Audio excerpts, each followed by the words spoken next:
Bien que plusieurs Hongkongais désirent pouvoir élire leur directeur général via un suffrage universel, le système actuel est très loin d'offrir cette option. Aux États-Unis, une personne vote pour faire élire son candidat présidentiel favori.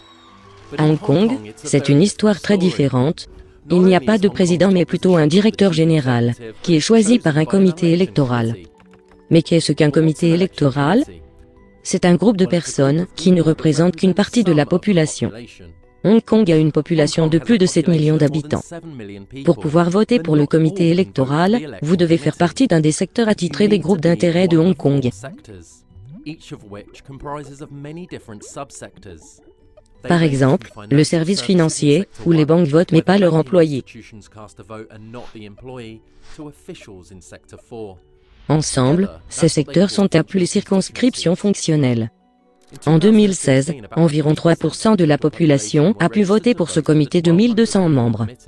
Une fois élu, ce comité propose des candidats pour le poste de directeur général.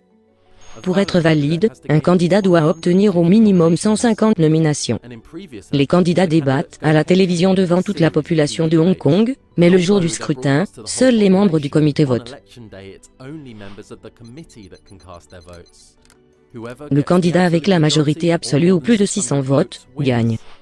En 2012, Tsai Wai-lung n'a gagné que 689 votes sur 1200.